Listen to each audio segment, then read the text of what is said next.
afternoon, and thanks for joining us. I'm Judy Simpson. As always, on the fourth Wednesday of the month, I'm joined by Mark LaBarr, conservation biologist for Audubon, Vermont. Great to see you. Always great to be here. So the days are getting shorter. They are indeed. What's happening in the bird world? Well, you know, it is kind of the tail end of migration for a lot of birds. It could be, you know, for some waterfowl, it might be the beginning or middle. Same thing with some of the raptors. But when we think about migration, you know, we think of what we call confusing fall warblers, and we'll talk about a couple of those a little later. But I thought today I would touch on confusing lake birds. Okay. And, you know, when we think of birds that are on the lake or using large bodies of water, we often think of waterfowl, but there's some other things that are out there using the lake as well. And some of them this time of year, they go through those plumage changes, which makes them difficult to identify unless you get a really good look and have an idea of what you're looking at. The first one is common loons. Now, this is a bird that nests in New York and Vermont, and it has that classic black and white look, but this time of year, it can look like this. See, I never would have guessed that. And it's a pretty brown bird. It's still got that, you know, that white on the neck, and it's got that very distinct bill. It's a big bird, so if you're looking at something out there that looks like this in the next couple of shots that we have, and it's a large bird, the chances are that it's a loon. And it often has a slightly upturned bill. You know, the bill is thicker and bigger. Mm-hmm. And so, you know, loons are pretty populous on the lake right now. You can often see them. Folks are seeing them move through and migrating south. They'll also oftentimes raft up. I've seen loon numbers late in the year up north of Grand Isle in the lake there, 50 or so in one big raft. So again, a bird that does a little you know, plumage act here. And where do they go in the winter? They'll go out to the coast, okay. You know, either down to the Gulf or along the Atlantic coast. You know, they're just looking for that open water that they can continue to feed before they return again to oftentimes Lake Champlain in the spring, waiting for the ponds to thaw come spring. The next one, and this is one of the grebes, and as you can see, kind of looks just like that. Brown. Yes. Brown. Yes, it's brown. It's got that bill. It's got a little bit different body shape, and it is quite a bit smaller. This bird looks very different in the springtime. It would have a redder throat and a facial pattern that's redder, but it has that bill again doesn't have that upturned look to it. And again, that body is a little bit squatter. So this is a red-necked grebe, again, a bird that is seen on Lake Champlain this time of year, migrating through, and, you know, a good bird to pick up because we don't see them. They don't breed here during the summer. A relative of this bird, looking a little bit different, making it a little bit easier. This is a horned grebe. And you can see that the bill on this guy is notably smaller. Right. And the bird, smaller all over. Yeah, he's a smaller bird all over. All three of these species are diving species, so you often see them going down underneath the water for fish and then popping back up. And this horned grebe, again, a very different facial pattern in the summertime, springtime, and that bright red eye, but another kind of confusing lake bird out there, but people are seeing them. And then to make it even more confusing is a lot of times they're all together. They can be, and you'll be seeing them. You'll just get your bead on them, and they'll bop down, and then they pop back up. And you know, a lot of people are using scopes because oftentimes on the lake they're quite a distance away from shore. There's been another bird, and I don't have a picture of it, but a brown booby has been on the lake. Earlier this year it was in the Champlain Bridge. It was recently seen up on Grand Isle. So that's where should it normally be? It should be out in, you know, at sea. You know, that's just not a bird we find here on Lake Champlain, but okay. A good one for birders. So what other things are people seeing? To go back into the world of waterfowl, you know, the snow geese are now arriving at Dead Creek. Folks have been seeing, you even mentioned, we had some nice cold weather. Canada geese are starting to move around.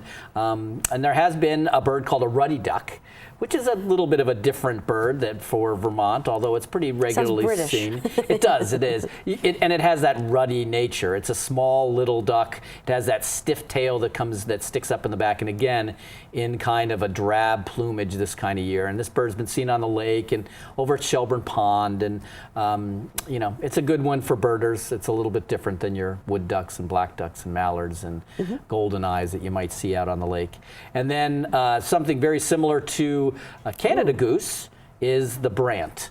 It has, at first glance, some similar features to a Canada goose, that same kind of black and white patterning, except it has that nice white throat patch there, and the bill is distinctly smaller. Yeah, very distinct looking bird. So these are birds, again, that are moving through on the lake, and people can, again, if you're out there, you can keep an eye out, and these birds will potentially pop up for you.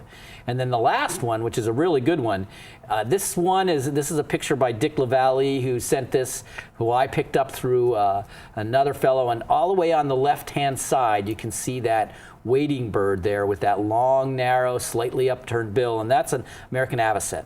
And this is only the 4th time that this bird has been documented in the state. Really? And this is in the mud flats up around Missisquoi. The lake level is extremely low right now, and so it opens up all these broad mud flats. And Dick happened to just get up there and be lucky to pull in the avocet. And I've never even heard of that. yeah, they're a species that we don't see here, obviously, if it's the 4th one. I've seen them a lot out on the West Coast, in and around Central California. But this is a good one for any birder to check off. So what's it doing here? Well, again, Lake Champlain, because of the low water levels and because of these flats, provide an opportunity for birds. So there's been a lot of shorebirds that have been moving through. It's a good shorebird year. So I get, opportunity. Lucky for the birder that saw it. Right, exactly. So what other birds are moving through that are outside the lake? Well, we talked about those confusing fall warblers, and there are certainly a lot of them. Again, this plumage transition happens in a large number of species. As they move out of their breeding season, many species will get into a drabber plumage. They'll take on the plumage, a different plumage. They'll replace their wing feathers, their body feathers. It's kind of a regular upkeeping. And so some birds that we normally see much brighter in the springtime will often show up a little drabber, but they still have clues to help us out. This first one is a pretty regular one on the show. I probably talk about it once a year, once every couple of years, is our yellow-rumped warbler, or our butterbutt, as we call it. And again, a drab bird. I was talking to Will Michael, and he said he saw this shot as it came in, and he was just another little brown bird. But that yellow rump there, right on the back, is key. And these are a late migrant warbler that you'll see flitting around mid-October, October through towards the end of October. So a good one. Another one is a palm warbler. Now, what's interesting about these birds is they're late migrants. They move out late, but oftentimes they come in early. So the so palm, they're here for a while. Yeah, they can be here for a while, and they'll be the first ones to come and the first ones to leave. And this is a palm warbler, and you can see it's got a little of that yellowish thing and a little cap on the top. Again, kind of a drab bird, but it does bob its tail. Okay. So much like the phoebe, you can see a phoebe sitting on the line bobbing its tail. The palm warbler, as it moves and down on the ground or up in the branches, will often bob its tail. So a good indicator for this fall warbler and late migrant. And then the last one is a bird that's sought out by birders. It's a northern breeder. And the thing about this is it has almost nothing to distinguish it. Right. It's a pretty all-around brown warbler. This is the orange-crowned warbler. And is there a reason why?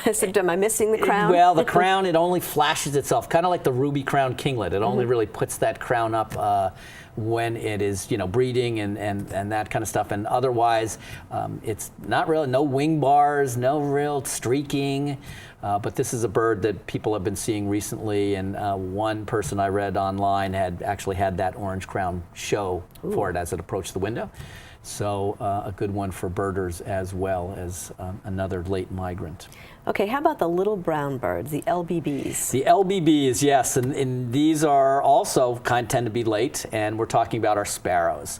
And there are a number of them that are moving through, and one in particular that's just kind of coming in and showing up. The first one, as I walk around the nature center, these are sparrows are scooting around all over the place, and that's the white-throated sparrow. Again, another bird that we talk about pretty often on the show, poor Will Peabody, that distinct white throat. This one's looking pretty colorful, but they can look rather drab and brown in the fall, and so this is a pretty common migrant this time of year. Another one that comes through, and we don't see it as much, but it does show up, is the white crowned sparrow. And as you can see, this bird doesn't have a white crown. Right. So hence the confusion. There's a little bit of confusion, and it will have a crown, a more distinct crown, obviously in the spring, oftentimes. But you can still see that there's a crown, there's some broad bands on the top, and it's got a fairly clear breast. So another one that we would see this time of year, this is a bird that breeds in the Northeast Kingdom, is the Lincoln's sparrow. A northern bird that's passing through, has that nice streaking on the breast. Again, just a little brown bird. They're not all that big, a little grayish on them, but a good sparrow to be seen in flocks with everybody else. So again, when you're out birding and you're seeing bunches of sparrows, you want to go through and try to find. They're not all the same. They're not necessarily all the same. And then that last bird that I talked about that is just now showing up is our tree sparrow. And this is potentially a bird that you might have your feeders over the winter. It's got that rusty cap, and it's got that dot just like the song sparrow, but very little to no streaking on the breast there. It actually has no streaking. So this is a bird that's now just moving in, and is a bird that we would potentially see at our feeders. Many people see at feeders throughout Vermont during the winter months. Now, if I were to be able to identify them, I'd have to have them all sitting on the same branch and not moving. Yes. And give me about half an hour to look at my book and check it out. Well, sometimes, it's funny, that's where I am with shorebirds. You'll go out on these flats, and when I was in the Bahamas, there's just thousands of these things, and I'm not the best shorebirder in the world. But it's even more challenging with the sparrows because they don't sit on a mud flat. Right. They're moving all around, so keeps you busy. It does. Well, we have some time for questions. Here's one from Sharon Provost from Essex, Vermont, and she writes, Mark, I enjoy watching you run across the fence and figured that you'd be the one who could help me identify a bird that I took some photos of in my backyard. I thought maybe a yellow warbler, but I'm not too sure. I have attached a couple of photos. Thank you. So this is a great picture because when I used to band down in Woodstock in the fall during the fall migration, we would get these birds that would come through. They're pretty yellow all around. In the summertime, you'd be able to tell who this was, especially if it was a male. This is a scarlet tanager. Oh, okay. And they basically will lose their breeding plumage. You can see this guy has some remnants of that.